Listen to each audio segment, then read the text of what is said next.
নমস্কার।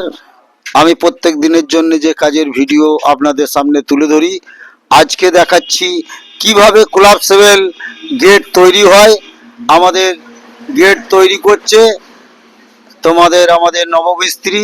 সেই collapsible gate ক্যামেরাম্যানকে আরও কাছ থেকে দেখাবার জন্য চেষ্টা করছি। এই হচ্ছে সেই কোলাপসেবল গেট। এই কোলাপসেবল গেট তৈরি করা হচ্ছে, আপনাদের সামনে আমি ভিডিও তুলে ধরেছি। আর আমি এখন এই মুহূর্তে কাজ করছি এই 4 জানলার 3-4 জানলার ফ্রেম তৈরি করছি, পাল্লা বসাবো। এই মুহূর্তে এখন এই কাজ করছি আর আপনাদের সামনে আমি তুলে ধরেছি কোলাপসেবলের গেট কিভাবে তৈরি হয়। আমাদের সেই গেট আমি তুলে ধরেছি আপনাদের সামনে। এই হচ্ছে সেই কোলাপসেবল গেট, যে টানলি খুলে যায়, ঠেললি বন্ধ হয়ে যায়। এই হচ্ছে কোলাপসেবল গেট। আর এই হচ্ছে মেমারি মালডাঙ্গা রোডের গায়ে আমরা কাজ করি। আমরা সামান্য গ্রিল মিস্ত্রি, আপনাদের সামনে প্রত্যেক দিনের জন্য যে কাজের ভিডিও তুলে ধরি, আজও সেই ভিডিও আপনাদের সামনে তুলে ধরেছি। আর দ্বিতীয়ত কথা হচ্ছে, আমরা হচ্ছে সাধারণ খেটে খাওয়া মানুষ। এই এক রাজমিস্ত্রি এসেছে, এখন প্রচুরভাবে ঘর বেরিয়েছে মানুষজনের, সেই ঘর এখন তৈরি হচ্ছে। এই রাজমিস্ত্রি এখন ঘর তা মোটামুটি আজ এবারে কটা ঘর তুমি কন্ট্রাক্ট নিয়েছো? কটা ঘর তোমার হাতে? এখন মোটামুটি 10টা ঘর আছে আমার হাতে। তোমার হাতে 10টা ঘর এখন নিয়েছো? এখন নিয়েছে। এই যে সব ঘরগুলো বেরিয়েছে সেখান থেকে এখন 10টা।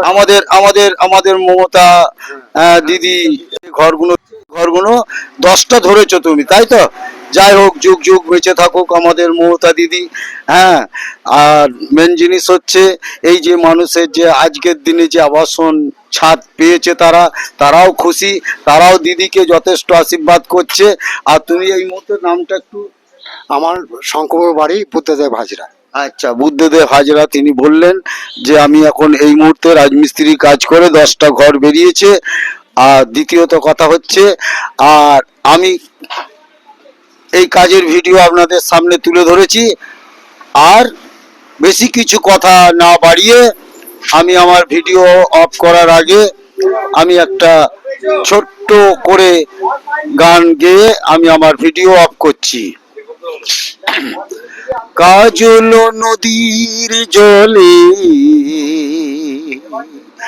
ভরা ঢেউ চলো চলে, প্রদীপ জ্বালাও কারে সরিয়া,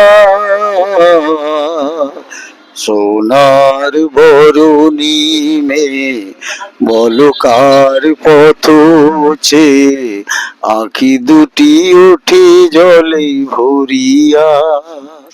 কাজল নদীর জলে ভরা ঢেউ চলো চলে, প্রদীপ জ্বালাও কারে সরিয়া, সোনার বরুণী মে বলো কার পথ ছে, আঁখি দুটি ওঠে জলে ভরিয়া।